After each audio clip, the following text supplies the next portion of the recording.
ስለሆነ የሚወለደው አዎ መለኮትን በስጋ ወልዳለች እንላለን። ቃልን በስጋ መለኮትን ስንል ቃልን ማለት ነው። ቃልን በስጋ አካላዊ ቃልን በስጋ ወልዳለች። ቃል ይኩነኒ በከመ ትቤለኒ እንደ ቃል ይደረግልኝ ስትል የቅዱስ ገብርኤልን ብስራት በዛ መልክ ስትቀበል ከመቅጽበት በማህፀኗ ተጸንሶ ኦኬ ፍጹም ሰው ሆኗል። ኦኬ ፍጹም ሰው ሆኗል። ከስጋዋ ስጋ ከነፍሷ ነፍስ ነስቶ በተዋህዶ ፍጹም አምላክ ፍጹም ሰው ሆኗል ማለት ነው። በተወልድ ከ5 ቀን በኋላም ደግሞ በድንግልና እንደጸነሰችው በድንግልና ወልዳዋለች። ስለዚህ መለኮት የሌለው አይነት አካል አይደለም የሚወለድ፣ አይለይም። ሲጀመር እንደዛ የሚከፋፈል ነገር የለውም። ምናልባት እንደው ወደ አንቺ አቅርቦ ለማስረዳት ነው የበለጠ ግልጽ እንደሆነልሽ እየሞከርኩ ያለሁት እና ከዛ አንጻር ብታየው መልካም ነው። የት በተለየ አካሉ በመወለድ ግብሩ ነው የምንለው። በአካል የተለየ ስለሆነ ልክ ወልድ ወይም ደግሞ ቃል ከእመቤታችን ከስጋዋ ስጋ ከነፍሷ ነፍስ ነሳ ስንል አብም እንደዛው ሰው ሆነ፣ መንፈስ ቅዱስም ሰው ሆነ አንልም። ምክንያቱም የተለየ አካል ነው ያላቸው። ወልድ በአካል ሶስት አለ ያልነው፣ ወልድ ከአብ የተለየ አካል ነው ያለው። መንፈስ ቅዱስም ከአብ የተለየ አካል ነው ያለው። በመለኮት በስልጣን በፈቃድ በባህሪ ግን ደግሞ ስንት ናቸው? አንድ ናቸው። ስለዚህ በተለየ አካሉ ስለሆነ የተወለደው አብም ተወልዷል በስጋ መንፈስ ቅዱስም ተወልዷል የሚለውን አያመጣም ማለት ነው። በአካል የተለየ ስለሆነ ግልጽ ነው።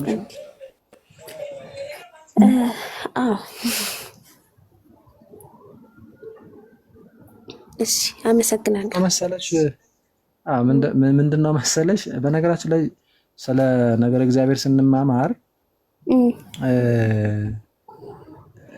ብዙ ራስን ማስጨነቅ አያስፈልግም። ባይዚ ያው አንዳንዴ መንፈሳዊ ህይወታችን ላይ መበርታት፣ በተለይ ጸሎቱም ላይ እንደዚህ ቅዳሴ ላይ ምናምን ቅዱስ ሚስጥር ቅዱስ ጋርና ክቡር ደግሞ ላይ እንደዛ እንጂ ዝም ብለን እሺ እያልን ዝም ብለን እንትን የምንላት ከሆነ ምናምን ምናልባት አይምሯችንም ሊጨነቅ ይችላል። ሜቢ አሁን አንቺ አተነፋፈስሽ እንደዛ ስለመሰለኝ ነው ረቀቅ ይላል ለማለት ፈልጌ ነው። እና ሙሉን አናውቅም፣ በተገለጠው ልክ ነው የምናውቀው። ኦኬ አብ ፍጹም አካል አለው፣ የተለየ አካል አለው ከወልድ እና ከመንፈስ ቅዱስ። ወልድም እንደዛ የተለየ አካል አለው ከአብና ከመንፈስ ቅዱስ። መንፈስ ቅዱስም እንደዛ የተለየ አካል አለው። በተለየ አካሉ በመወለድ ግብሩ ስለሆነ እመቤታችን በስጋ የምትወልደው አምላክን በስጋ ወልዳለች ብለን እናገራለን። አምላክን በምን? በስጋ። አሁን ግን እርግጥ ብሎ ግን እንዲገባን አምላክን በስጋ ማለት መለኮትነቱን አስገኘች አንልም። ባይዚ መለኮትነቱን አስገኘች አንልም። እንዲያውም እሱ ፈጥሯታል አይደል እንዴ? ድንግል ፈጣሪዋን ወለደችው የሚለውን መዝሙር ታስታውሽ የለ? ስለዚህ እመቤታችን ፈጣሪዋን ነው የወለደችው። ፈጣሪዋን ነው የወለደችው ስንል ግን ተመልከች፣ አብንም ወልዳለች መንፈስ ቅዱስንም ወልዳለች እያልን አይደለም። ምክንያቱም በተለየ አካሉ ነው ወልድን የወለደችው እንጂ ሶስቱንም አካላት አይደለም። ምንም እንኳን በመለኮት አንድ ቢሆነው የተለየ አካል አላቸው አይደል? በዛ በተለየ አካሉ ነው ወልድን በስጋ የወለደችው ወይም ቃልን ማለት ነው።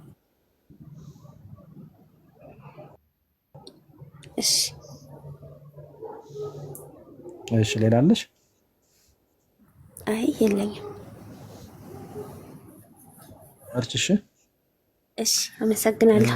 በቤስጥል አሜን አሜን። ምናልባት አምስቱ አዕማደ ምስጢራትን ቁጭ ብለሽ ምናምን እንደዚህ የመማር ዕድሉ አጋጥሞሽ ነበረ? ታላ ሳሊዋ ደግሞ ሳሊት ነሽ መሰለኝ አንቺ ልጅ። አይ እንዴት ቁጭ ብለሽ የመማር ዕድል አግኝተሻል? አልተማርኩም፣ ግን ለማንበብ ሞክሬያለሁ። ምንድነው እንደዛ መማር። እሺ ከስር የምትሰሙት ወንድሞቻችን በደንብ እንዲገባችሁ ደጋግማችሁ መማር። እንደው በማንበብ ብቻ እንኳን ብዙ ላትረዱ ትችላላችሁ። እውነት ለመናገር እኔ ለምሳሌ ከስንት ዓመት በፊት እንግዲህ ገና ኦልሞስት በህፃን እድሜ 13 14 እድሜ ነው ሚስጥረ ስላሴን ኦልሞስት ያውም አድጌያለሁ እንደውም ከሌሎቹ አንፃር እና ለጊዜው ትንሽ ረከክ ይላል። ከዛ ግን እየደገሙት ምናምን እንደዛ ስመጣ እና በተለይም ደግሞ ወደ ቅዱስ ሚስጥር ወደ ቅዱስ ጋርና ክቡር ደግሞ እየቀረብኩ ስመጣ በቃ እንዲህ አጥርታችሁ ነው የምታዩት። በነገራችን ላይ ስለ እግዚአብሔር ማወቅ የሚቻለው ከእግዚአብሔር ርቆ አይደለም፣ ከእግዚአብሔር ጋር እየኖሩ ቲዮሲስ የምንለው ቲዮሲስ ሄኖሲስ ይባላል ዩኒየን። በዛ መንገድ እንደዛ ሲሆን ነው መልካም የሚሆነው እና ቁጭ ብሎም ደግሞ የተወሰነ መማር ከዛ ደግሞ ልክ የሆነ በዚች ሚጢጥዬ አይምሮ የለም ለመለካትም ደግሞ አለመሞከር ምናምን ነው እና የበለጠ ደጋግሞ ትምህርቶችም ስላሉ ዩቲዩብ ላይም አሉ። ለምሳሌ ማረግ ሳንቲም ላይ ብትገቡ አለ ነገር ሃይማኖት ማናቸው መላካሪያም ናቸው አይ ቲንክ እንደዛ መላካሪያም ብርሃኑ ገቦና ትምህርት ሃይማኖት ለሚያስተምሩት አለ በተከታታይ እነዚህ 5 ተማሪ ሚስጥራት እዛ መማር እኔ ግሩፕ ላይም መቀላቀል ትችላላችሁ በስሜ ይፈልጋችሁ በዛ መንገድ የተወሰነ የሚቀድመውን ነገር በደንብ ስትዙ ከዛ በኋላ ራሱ እያጠራችሁ ምናምን ትሄዳላችሁ። ግን ድንገት እንኳን የሆነ ቦታ ላይ የተወሰነ ነገር ከበድ ቢላችሁ ዛት ይዝ ኦኬ። በነገራችን ላይ እንደ ሰላም አምላክ ላይ ተነጋግረን ያለው ዝም ብለን ሁሉ የመለኮትን ነገር የአምላክን ነገር በአይምሯችን ልክ ልንሰፋት ምናምን እንዳንሞክር። በነገራችን ላይ የኛ የኦርቶዶክሶች ቴዎሎጂ አፖፋቲክ ቴዎሎጂ ይባላል። ኔጌቲቭ ነው። እግዚአብሔር ኢንኮምፕሬሲብል ነው ወይም ማያነውን ነው። ከዚህ ነው የሚጀምረው ኔጌቲቭ በሆነ መንገድ። ምክንያቱም በቃ እንደዛ ነው። በጣም ሩቅ በጣም ረቂቅ ነው እግዚአብሔር። እንኳን ስለ እግዚአብሔር በነገራችን ላይ ስለ ራሳችን እንኳን ምንም አናውቅም። አሁን ስለ አይናችን ምን እናውቃለን? ስለ ጆሮአችን፣ ስለ ሳምባችን፣ ስለ ኩላሊት፣ ልባችን። ልብ በጣም የሚደንቅ ነው። ስንት ዶክተሮች እንኳን ስፔሻላይዝ አድርገው ያውቁትም። ስለ አይምሯችን ስንት ቢሊየን ሴልስ ነው አይምሯችን ጋር ያለው። እንዴት ነው ማለት እንደዚህ አክቲቬት የምናደርገው? እዚህ ጋር የበላነው ነገር እንዴት ነው? ከዛ የምናውቀው ነገር የለም እውነት ለመናገር ራሳችን አክሴፕት አድርገን ነው እንጂ እና በምናውቀው ልክ ነው ማለት በምንችለው ልክ ነው እግዚአብሔርን የሆነ የለም ስለ እግዚአብሔር ለመናገርም ለማወቅም ጥረት የምናደርገው ባይዚ እንጂ እግዚአብሔር ነገር በቃ የሆነ በምላት እንረዳለን ማለት አይደለም። በእርግጥ ወደ ማወቅ ከፍ እያልን እውቀት ያድጋል። የበለጠ የምናውቀው ግን በነገራችን ላይ ካረፍን በኋላ ነው። ምክንያቱም ያኔ ፊት ለፊት እንተያያለን አይደል የሚለው ቅዱስ ጳውሎስ ያኔ ፊት ለፊት አጥርተን እናያለን ያኔ። አሁንም ቢሆን ግን ይሄ ቴዎሲስ በሚለው መንገድ እያደግን መንፈሳዊ ህይወታችን ልክ ለምሳሌ ቴዎሎጂ ነው ሳይንስ እንደዛ አይደለም። ፕራክቲካል የሆነ ላይፍ ነው ዊዝ ጋር ከእግዚአብሔር ጋር ማለት ነው የምንኖረው እና ወደ እግዚአብሔር እየቀረብን እግዚአብሔርን በምሳሌ ህይወት በተመላለስን ቁጥር ስለ እግዚአብሔርም የበለጠ እናውቃለን። ለምሳሌ አንዱን ጉቶ ከርቁ ናችሁ ስትመለከቱት አንበሳ ሊመስል ይችላል አይደል? በጣም ሌላ ነገር ምናምን ሊመስለን ይችላል። ቀረብ ብለን ስናየው ግን ጉቶ ነው። ማንነቱን አያችሁ፣ በቀረባችሁ ቁጥር ማንነቱን እናውቃለን።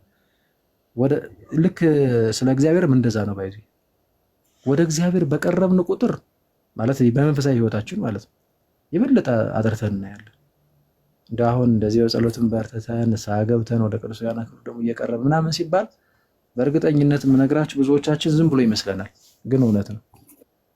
አጥርተን የምናየው ከእግዚአብሔር ጋር የበለጠ እየቀረብን ወደ እግዚአብሔር እየቀረብን እየኖርን ስንሄድ ነው እንጂ በርቀት ልክ እንደ ሳይንስ አንድ ሲደመር አንድ እኩል ነው ሁለት በዚህ ወጥቶ በዚህ ገብቶ አሳምሽን ምናምን እንደምንለው እንደዛ አይደለም የሚጠናው ወይም ስለ እግዚአብሔር የሚታወቀው ማለት ነው። እና ይህን እንደ አጠቃላይ ብትዙ መልካም ነው። ከዛ ደግሞ ከበድ የሚል ነገር ራሱ ቢኖር ራሳችሁ ሳታስጨንቁ ምናምን እንደዚህ ብቅ እያላችሁ መጠየቅ፣ ከዛ ደግሞ አሁንም መጠየቅ እንደዛ ነው፣ ኖርማል ነው ለማለት ፈልጌ ነው። ድንገት ኧረ እንደው መቼ ነው የሚገኝ ምናምን ሰውም አይነት ኮሜንት ስላየው ነው ከስር እና እህታችን ሌላ ከሌለሽ በርችሽ ሌሎች እድል እንስጥ።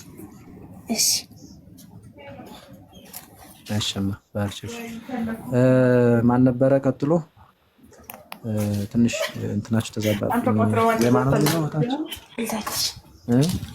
ሰላም ክርስቶስ ይብዛላችሁ። አሜን። እግዚአብሔር ይመስገን። ሰላም ሰላም። መምህር ክርስቶፎርስ ቃለ ሕይወት ያሰማልን። እኔ ወንድም ነኝ። ምን አይነት ዱላ አንስቶ እንደሆነ እሱን አትሉትም። እኔን በቃ ምን አይነት ዱላ ነው? ቆይ እንትን ነዋል። አንድ ቀን ሲቆጣ ይችላል። እኔ መምህር ምናምን ዘራፍ አላልኩኝ መሰለህ። እኔ ቆይ ያንዳንድ ሸሽ አሁን ለአሁን አልፌ ያለው እስቲ ወንድማችን ብለህ ትቀጥላለህ ከዚህ በኋላ። እንዴት አለ? እግዚአብሔር ይመስገን ሰላም ነው። ምናልባት አንድ አጭር ጥያቄ ነው ትንሽ እንደ ብዥታ ነገር ስለፈጠረብኝ እሱን መጠየቅ ፈልጌ ነውና ምናልባት ከጥምቀት ጋር የተያያዘ ወይም ልጅነት ከማግኘት ጋር የተያያዘ ጥያቄ ነው። ትንሽ እንትን ያነሳ ስለሆነ እኔ ባለሁበትም በዙሪያ ያሉ ሰዎች ሲጠይቁ ምንም ስጠይቅ ያው ትንሽ እንትን ስላለው ምናልባት ግልጽ ማድረግ የሚቻል ከሆነ እሱን ጥያቄ ነው። በ80 እና በ40 በጥምቀት ልጅነት ከማግኘታችን በፊት ምን ማለት ብዙ ጊዜ ሙስሊሞችን የሚያነሱት ጥያቄ አለ። ከሱም ጋር ያይዞ የሚጠይቅ ሰውም አለ። ሙስሊም ነው የሚል እንትን ስለሚያነሱ ማለት ነው። ግን እንደዚህ አዳማዊም ነው ደግሞ ብሎ የሚያወራ ሰውም ደግሞ አለ። አዳማዊ ነው ሲልም ምን ማለት እንደሆነ ትንሽ እንደ ማብራሪያም ያ አይደለም ካሉም የእርሶ ማብራሪያ የእርሶ እይታ ወይም ይቅርታ ወንድም በለኝ ስላልከኝ ያንተ እይታ ታታነሽ ልጅ ነኝ ያንተ እይታ እንዴት ነው የሚለውን አንዳንዱም ደግሞ ያው የእናት አባቱ ሃይማኖት ነው የሚይዘው የሚልም አለ። ምናልባት የእናት አባቱ ሃይማኖት ክርስቲያን ከሆነ የእናት አባቱ ሃይማኖት ያዘ ካልን መጠመቁ አስፈላጊ ላይሆን ነው ማለት ነው። ክርስትናም የተባለው ልጅነትን የሚጠመቀውም ልጅነትን ለማግኘት ስለሆነ ክርስትናም ተብሎ ነው የሚጠራው በ40 እና በ80 ስንጠመቅና እስቲ ያንተ እይታ ምናልባት ብታሳየን የሚል ነገር ነው ያለኝ። እግዚአብሔር ይስጥልኝ። እሺ ወንድሜ ምንድነው በኦርቶዶክሳዊ እንትን ያው ምናልባት ወንድማችን ማለት የፈለገው ገብቶኛል፣ ግን የግል እይታ የለም። ለምሳሌ እኔ ማንኝና እኔ ራሴ እይታ የሚኖረው ብላችሁ ነውና የወንድማችን እንትን ግን ተረድቻለሁ፣ ችግር የለውም።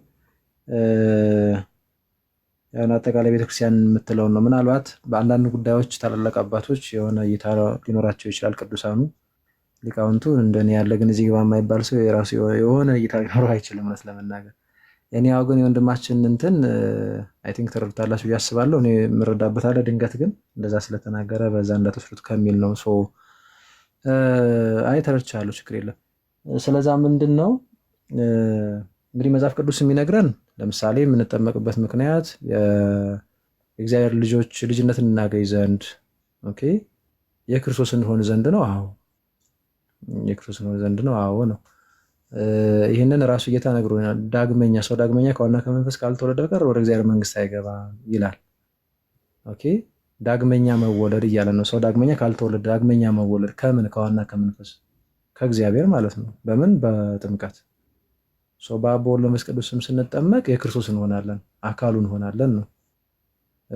የእሱ ደቀ መዛሙርት አድርጓቸው የሚለው ደቀ መዛሙርት ሆናለን ወይም ክርስቲያን የሚለው የክርስቶስ አካል የሚለው ክርስቶስ ተከታይ የሚለው ማለት ነው። ምናምን ተከታይ የሚለው ያን ላይ ገልጾ ይችላል።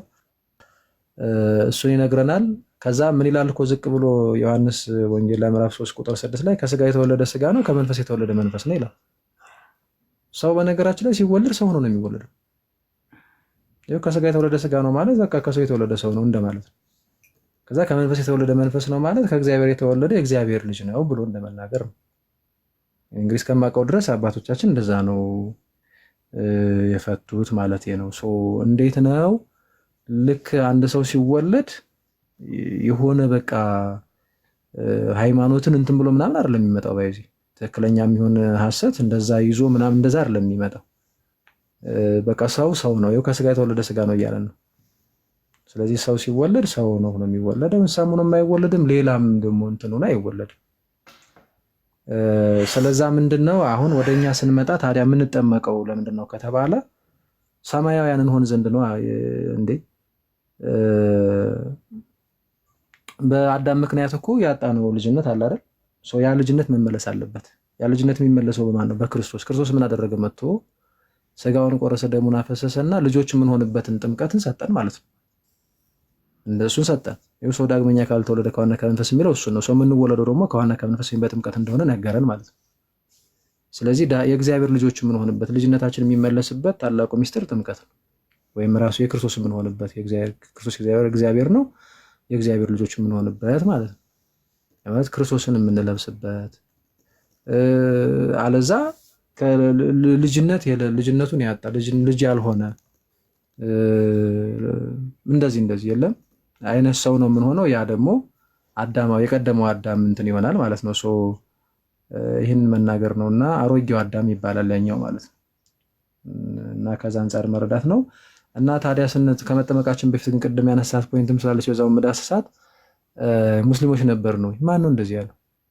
እንዲሁ አንድ ሰው ዝም ብሎ ስላልተጠመቀ ሙስሊም ነው ይባላል። በነገራችን ላይ አሁን እንደዚህ አይነት ድራማ ነበረች የሆነች የዋህን ለማሳት ምናምን በቃ እስልምና እኮ የተፈጥሮ ሃይማኖት ነው የሚል ፕሬሚስ ይይዙና ስለዚህ እስልምና የተፈጥሮ ሃይማኖት ስለሆነ ስለዛ ማንኛውም ሰው ሲወለድ በተፈጥሮ ይዞት የሚወለደው እስልምና ነው የሚል ማለት ነው። ይሄ በጣም እንደ ፍቅር ሲዝም ያለ እንትን ነው። ፍቅር ሲዝምም እኮ እንደዛ ሊል ይችላል በነገራችን ላይ ብድግ ብሎ።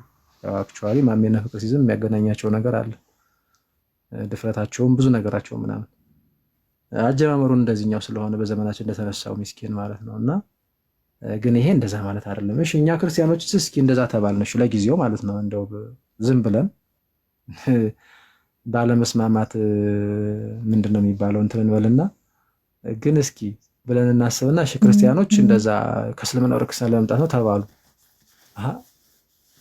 ከክርስትና ውጭ ያሉት እነሱ የተወለዱትና ያልተጠመቁት እነሱ ሁሉ ክርስቲያኖች ናቸው። ወደ ቻይና ብንሄድ፣ ወደ ህንድ ብንሄድ፣ ወደዚህ ወደ ጃፓን ወደ ምናምን ኤቲስቶች አሉ። እነሱ ሙስሊሞች ናቸው ማለት ነው እንዴ? በነገራችን አንድ ሰው እኮ ሙስሊም ለመባል እኮ ራሱ በህፃነቱ የሚምጣ የሚፈጽመው ነገር እኮ አለ እኮ። ሻዳ የሚባል ይይዛል። አላህ አንድ ነው፣ እንደዚህ ሙሐመድ ነብይ ነው ይመሰከራል እሱ። ከዛ 5 ነገሮች አሉ በነገራችን ላይ ሙስሊም ለመሆን የሚደረጉ ነገሮች፣ መፈጸም ያለባቸው ነገሮች። አንድ ሰው ሙስሊም ለመሆን ኢቭን አንድ ህፃን ልጅ ካልተሳሳትኩ እንደተወለደ የሚያደርጉለት ነገር አለ። በስንት ቀኑ በስንት እንዴት እንደሆነ በለጊዜ ባላስታውሰውም ምናልባት እነማማ እዚህ ጋር ወይ እስልምና ለነጽር የሚሰሩ ሲመጡ በደንብ እኔ ቆይቻለሁ ከእንትን ካልኩት ርቅ ያለው አሁን ከዛ ሰፈር ግን የሆነ በጆሮ ነው በምናምን የሆነ እንትን ይሉታል። የምታውቁ ልጽፍሉን ትችላላችሁ።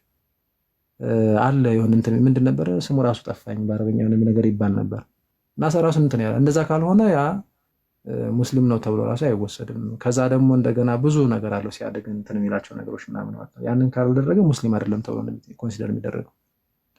ሶ በዚህ በኩል ይሄ እያለ በዛ በኩል ደግሞ መጥቶ ደግሞ ክርስቲያኖች ላይ ሲሆን አይ የምትጠመቁት እኮ መጀመሪያ ሙስሊም ስለነበራችሁ ናራ በየትኛው እንትን በእነሱም እንትን አያስኬድም፣ በእኛም ደግሞ እንደዛ አይደል። ይሄ ሲጀምር እንደዚያ ያብሎ ነገር የለም። እና ቅድም እንዳልኩት ፓጋኖች፣ ሌሎች ወዘተ ብዙ እንትኖች እነሱ የሂንዱይዝም ሽንቶይዝም አካባቢ ስንድ እነሱ ሙስሊሞች ናቸው ይበሉንና እኛም እናጸድቅላቸዋለን። ግን እንደዚህ የሚባል ነገር ግን የለም። ሶ ስንጠመቅ የምንጠመቀው የክርስቶስ አካል ልጅ ለመሆን ዳግም ለመወለድ ከእናትና ከአባቶቻችን ተወልደን ያው የእናትና የአባቶቻችን እንትን ይኖረናል ማለት ነው። ከስጋ የተወለደ ስጋ ነው የሚለው ሰው ነን። ከዛ በኋላ ግን ወይም ምንድነው ይሄ ልክ ሰዋዊ ባህሪን አለ የምንወስደው ከእናት ከአባቶቻችን፣ ግን ደግሞ ሰማያዊ ማንነት ደግሞ ይኖረናል ማለት ነው። ይሄ ክርስቶሳዊነት ነው። ስለዚህ ከክርስቶስ ሞትና ትንሣኤ ጋር የምንተባበርበት አንድ የምንሆንበት ከሞቱ ጋር ከክርስቶስ ጋር አንድ የምንሆንበት ራሱ ክርስቶስን የምንለብስበት ከአሮጌነት ወደ አዲስነት የምንሸጋገርበት ነው ጥምቀት። ጸጋውን የምንቀበልበት ባጭሩ በዚህ የክርስቶስን ጸጋ የምንቀበልበት ይሄ ጸጋው ደግሞ አየው እሱን በመምሰል ህይወት የምናድግበት ወደ ሰማይ ለመጓዝ ለመራመድ ከኃጢአት ርቀን ንጽህ ጠብቀን ለኃጢአት ሞተን የምንኖርበት ሮሜ 6 ላይ በደንብ እንደሚናገረው ቅዱስ ጳውሎስ የምንሄድበትን ኃይል የምንጎናጸፍበት ነው ጥምቀት ባይዚ። ለተላላቆች ሲሆን ደግሞ ለምሳሌ ብዙ ኃጢአት ሰርቶ ባለማመን ውስጥ ሆኖ ምናምን ሲመጣ ያ ከቀደመው ኃጢአቱ የሚታጠብበት። ህፃናት እንደዚህ አይነት ነገር ውስጥ የላቸውም። ጸጋውን ተቀብለው እንዲያርጉ ነው የምናደርገው። ጸጋውን የሚቀበሉበት ነው እነሱ ልጆቹ ሆኖ የክርስቶስ ሆኖ ማለት ነው። እና አዋቂ ሰው ሲሆን ግን ከኃጢአቱ ታጥቦ ያ የቀደሙ በደሉ ይቅር ተብሎለት በክርስቶስ ደም ታጥቦለት ማለት ሲጠመቅ የሚቀጥልበት ነው። ጸጋውን ተቀብሎ የሚቀጥልበት የክርስቶስ ሆኖ የሚቀጥልበት ነው እንጂ ከዚህ የዘለለ ነገር ሰዎቹ ዝም ብሎ ብድግ ብለው ለራሳቸው የማያስኬድ ነገር። በነገራችን ላይ በቅርብም አይ ቲንክ ማን ነበረ እንተናጋ ቼክ አድርግሽ ኦርቶዶክስ ወንድሜ መዝሙር ያሬድ ጋር አይ ቲንክ ታውቀዋለህ ብዬ አስባለሁ። እሱ ጋር ለጥፎታል። እዚህ ቲክቶክ ላይ ብዙ ሊያወሩ በውስጥም ብዙ የሆነ ነገር ብቻ ሊሉ ይችላሉ። በአካል ስታገኛቸው አንዳንድ ምስኪን ልጆች ሙስሊሞች ማለት ነው ቅድም ያሉትን ሙስሊም ነበራቸው እኮ እንደዚህ የሚል ነገር ግን የእነሱ ደግሞ ታላላቅ ኡስታዞቻችን ጋር እንደዚህ የሚባል ነገር አይሰራም ብለው እንትን አድርገው ሲያስቀምጡት ትመለከታለህ። በቅርብ ዲያቆን ያሬድ አይ ቲንክ ሜቢ ሰሞኑን አልነበርኩም ምን ያህል ቪዲዮ እንደለቀቀ ባላቅም 3-4 ቪዲዮ ዝቅ ብለህ ታገኛለህ። ይናገሩታል ፊት ለፊት አብራርተው ማለት ነው። እንደዚህ የምንለው ነገር አንዳንድ ሰዎች እንደዚህ ይላሉ ወይ ጥቂቶች ምናምን አይ ቲንክ ለመሰለሽ አይሁ የሚናገሩት ስህተት ነው። እንደዚህ የሚባል ነገር የለም ብለው ቀደም እኔ እንዳውም የተናገሩት ነው የሚናገሩት። ሰው ሲወለድ እንደዚህ አይነት እንትን አይደለም ይዞ የሚመጣው የሚል ነው። ከዛ ግን ምንድነው ታዲያ አንድ ደግሞ ቀጥሎ መነሳት ያለበት እሺ ለምሳሌ በ40 እና በ80 ለምን ሆነ እሱ ራሱ የቻለ እንትን አይ ቲንክ ይሄም ጥያቄ ሆነብህ አይመስለኝም። ግን ከ40 እና ከ80 በፊት ለምሳሌ ህፃናቱ ቢሞቱ የት ይገባሉ? ምንድን ናቸው? አይ ገነት ነው የሚገቡ። የኛ የአብራክ ክፋዮቻችን የትም ሊገቡ አይችሉም። የእናት አባቶቻቸውን ርስት ይወርሳሉ።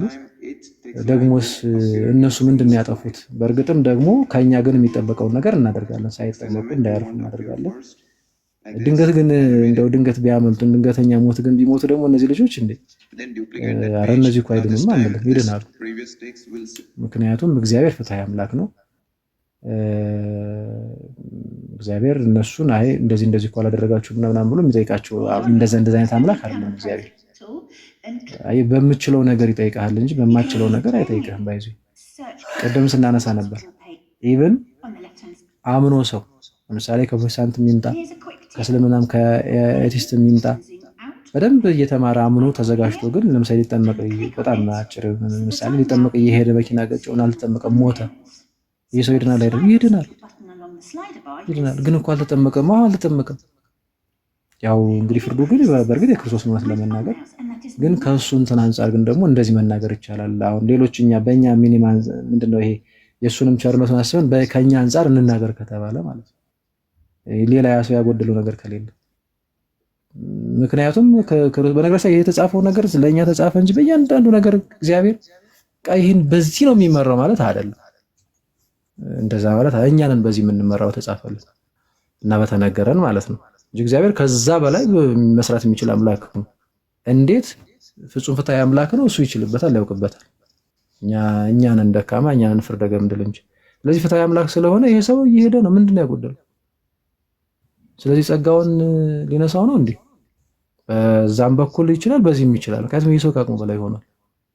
ስለዚህ ያ በሆነበት እንደዚህ እንኳን አይነት ነገር ባለበት እዛ ህፃናት ጋር ስንመጣ አረ ብለን ምን እንደዛ አይደለም።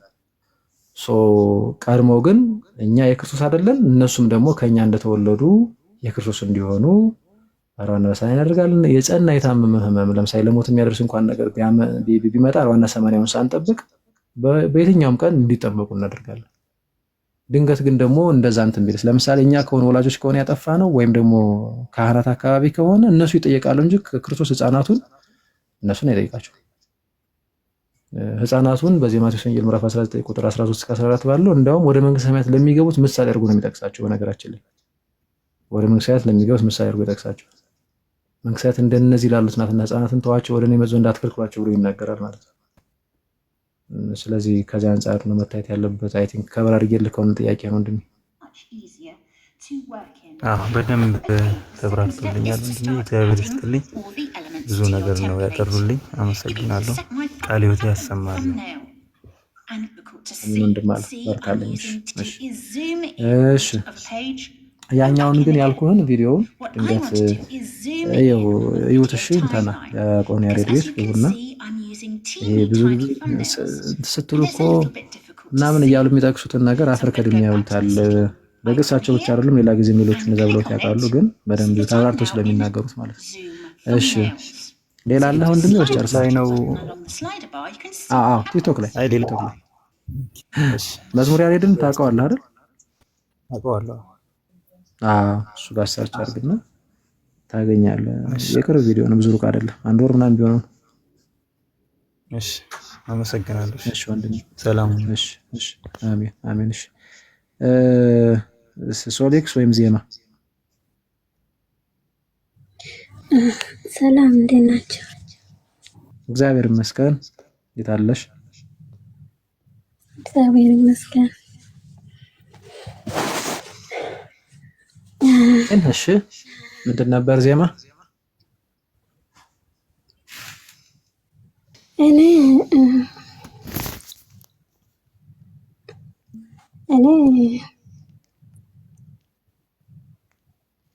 እንትን አሁን በ3 ወር ምናምን አካባቢ ነው በደንብ እግዚአብሔርን ቃል እያየሁ ምናምን ለፈለገን እያየሁ በደንብ እየተረዳሁ ምናምን የመጣሁትና በእርግጥ ክር አድርጋለሁ ኦርቶዶክስ ነኝ ብዬ ራሴን አስባለሁ። ግን ቤተሰቦቼ ሌላ ነገር ነበረ የሚያመልኩትና እኔም እግዚአብሔር እኔ አምላክ ቤተክርስቲያን ምናምን ስሙን እንጠራለን፣ ግን በደንብ ምን እንደሆነ አላውቅም ነበረ እና አሁን በደንብ እያየሁ ምናምን ስመጣ ነው በደንብ የገባኝ እና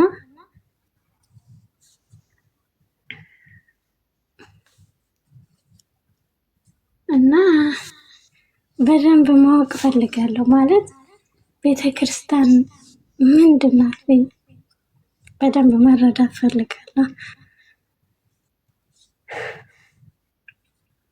በእርግጥ አዳምጣለሁ አያለሁ ምናምን፣ ግን ሳይ መጽሐፍ ቅዱስ እያነበብኩ በቃ አንዳንድ ጊዜ አይታየኝም ምናምን ብዥ ይልብኛል። በቃ ስተኛ ምናምን በፊት ላይ እንደዚህ አልነበርኩም። መጽሐፍ ቅዱስ እንደዚህ በደንብ ሳልረዳ በፊት ዝም ብዬ ተኛለሁ፣ አልጸልይም፣ አልሰግድም፣ ዝም ብዬ ተኛለሁ፣ እነሳለሁ። ደህና ነበርኩም። ግን አሁን በደንብ እያወቅኩ ምናምን ስመጣ እያነበብኩ መጽሐፍ ቅዱስ እየገባኝ ምናምን በደንብ አልተረዳውም። አሁን በእርግጥ መረዳት ፈልጋለሁ፣ ግን መማር ፈልጋለሁ። ቤተክርስቲያን መጽሐፍ ቅዱስ Okay, the second step is to start adding all the elements to your template. ሮሽታችን You can see ጨረሽ? that already. I've got this IFJ page. You can start. You don't have to use engaging. Go up to the menu and animate ፈርተሽ ነው? text. Grab a hold of this key with the direction of the ፈራውን ግን ተረድቼሻለሁ። በቃ ምን እናርግ መሰለሽ?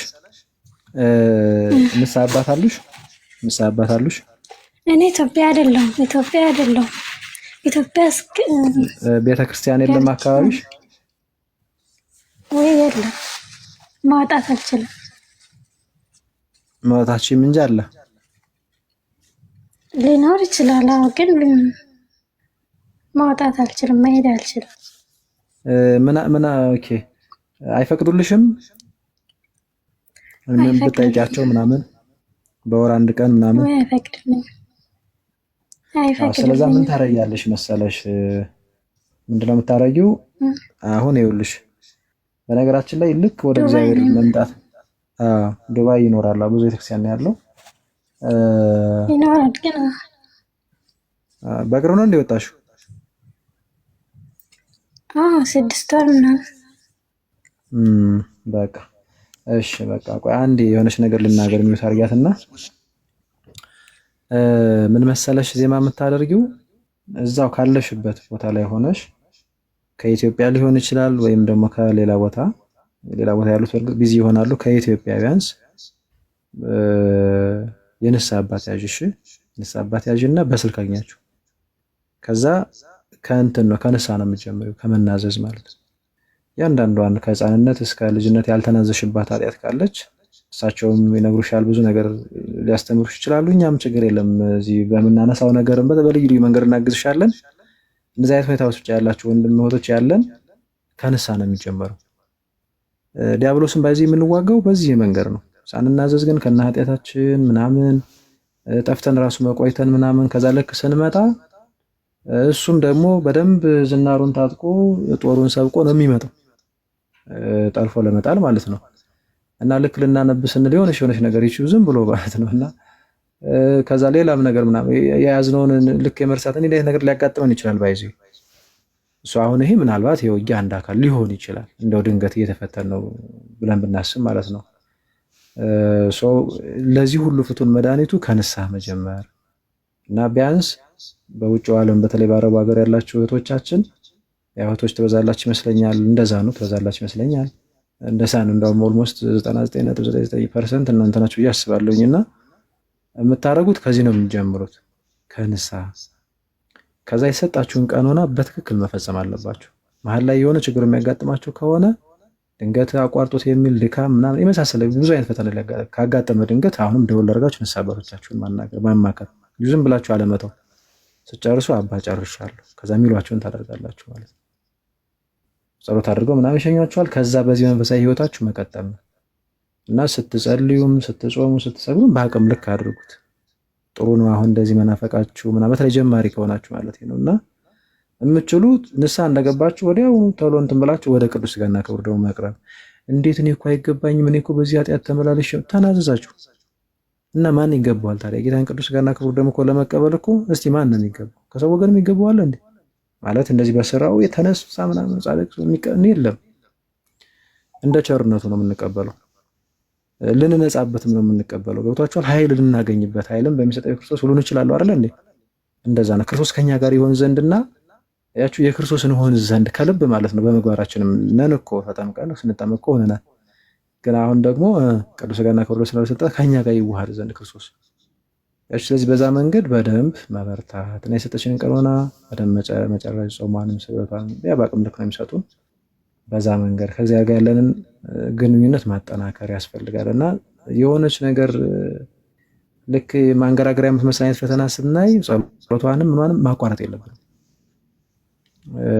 ሁልጊዜም ከእግዚአብሔር ጋር ነው መሆን ያለብን። ምክንያቱም እንድንተወው ስለሆነ በዚህ በዓለማዊ ዓለም ምንድነው በዚህ በዓለማዊ ህይወት ማለት ነው በውትድርናው ዓለም ለምሳሌ ወታደሮች የማረኩትን ከሌላ ጠላት ያሉትን ወታደር እዛ ላይ ይተኩሳሉ እንዴ? በቃ ማርከውት ያስቀምጡት ላይ እጅ ሰጠው ላይ ምናምን እንደው ዝም ብለው የጥይት የቦምብ ናዳ ያዘንባሉ እንዴ? ይተኩሳሉ እንዴ? እሱን እንትን ለማለት አያባክኑም። እንትን ዝም ነው የሚሉት። አያችሁ? ያልማረኩት ጠላት ሲሆንባቸውስ በቃ ቦምቡንም ምኑንም ያላቸውን ድሮንም በቶት ምንም በቶት ያዘንባሉ ማለት ነው። ያላቸውን ነገር በሙሉ ወታደርም ካላች ያሰማራሉ ያንን ለመያዝ። ይኸውላችሁ ዲያብሎስ ምናልባት በክርስቶስ መንገድ እየወጣን እየገባን ካልነበረ በቃ ባይ ዲፎልት በሱ መንገድ ነበርን ማለት ነው። ስለዚህ ላይዋጋን ይችላል። ወደ ቃሉ ካልቀረብን፣ ወደ ቅዳሴው፣ ወደ ጸሎቱ፣ ወደ ምኑ ካልመጣን ተመችተነዋል ማለት ነው። ስለዚህ በቃ ሊፈትነን አይችልም። ልክ ግን ስናመልጥ ግን አያችሁ ወደ ክርስቶስ ስንመጣ ግን እንዴ ይቺማ በዚህ በጭፈራው በዘፈኑ በዳንኪራው በፊልሙ በምናምን እያልኩ ያው ፊልም አትማችን እንትን አይደለም፣ ግን አንዳንዴ ዝም ብለን ጊዜያችን የምናባክንባቸው ብዙ ነገሮች አሉ አይደል? በተዘዋዋሪ ኃጢአት የሚሆን በምኑ ዝም ብለን ራሳችንን ቢዚ እናደርገውና የሰማያዊ ነገር ላይ ግን ዜሮ እንሆናለን። ስለዚህ እንደዚህ ዜሮ ሆነን ቆይተን አሁን ልክ ስንመጣ ግን እንዴ ልታመልጠኝ ነው እኔ በዛ ይዣታን ነበር እንዴ ይዟን ነበር እንዴ ይልና በቃ ያለ ልሎ ነው የሚተኩስብን። ኤፌሶን ምዕራፍ 6ን በደንብ ብታነቡት ውጊያችን ከጨለማ አበጋዞች ጋር ነው ይላል እና ቃለ እግዚአብሔርን ታጥቀን ዝናር የተባለውን እሱን ወንጌልን ተጫምተን እንደዚህ ማሸነፍ እንዳለብን ይነግረናል። ከፊት ለፊታችሁ ያለውን ሩጫ ትዕግስት ሩጡ ይላል አይደል? ቅዱስ ጳውሎስ ተደጋጋሚ ነው የሚናገረው። ዕብራውያን ምዕራፍ 12 ላይም ከኃጢአት ጋር እስከ ደም ጠብታ ድረስ ገና አልተጋደላችሁም ይላል። እስከ እልህ አስጨራሽ ነው እስከ ደም ጠብታ ድረስ ይላል። እስከ ደም ጠብታ ከኃጢአት ጋር። ስለዚህ ከኃጢአት ጋር ከዲያብሎስ ጋር ከዚህ ዓለም ጋር በአጠቃላይ እስከ ደም ጠብታ ድረስ ነው የምንጋደለው እና እልህ አስጨራሽ ነው እና ብዙ ፈተናዎች ይመጣሉ። ይሄ ማንገራገሪያ የሆነ የለም ወደ ኋላ እንድትመለሽ ምናምን ወዘተ። ግን ይሄን እግዚአብሔር ሆይ አመሰግንሃለሁ፣ ጠላት ደስ አይበለው፣ ይሄው እያመለሱን አመልጣለሁ። እንደዚህ ነው ማለት ያለብን እና ለርኩስ መንፈስም ደግሞ ያን ያህል ራሳችን ላይ አንሹመው። ኃይል የለውም ኃይል የለውም።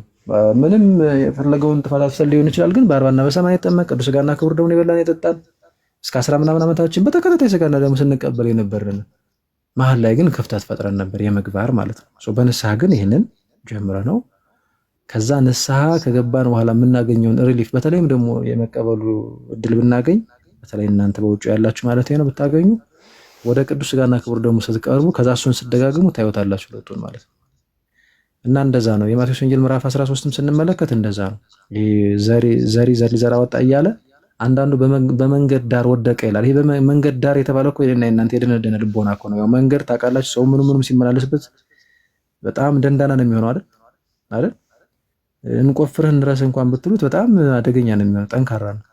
እና ዘር እዛ ላይ ቢወድቅ ይበቅላል እንዴ? የለም፣ ወፎች መጥተው ለቀሙት ይላል። እነዚህ ወፎቹ አጋንንት ናቸው ነገራችን ላይ። ስለዚህ ቃለ እግዚአብሔር ሲዘራ ወፎች የተባሉ አጋንንት አንዳንዴ የልቦናችን መደንደን የተነሳ ወይም ቀድመን ያቸው ከእግዚአብሔር ርቀን ስለነበረ ስለዛ ልክ ያንን ሊለቅሙብን ይችላሉ፣ ልንረሳ እንችላለን። አጋንንት ርኩስ መንፈስ ማለት ነው። መፍትሄው ግን አሁንም ወደ እግዚአብሔር መቅረብ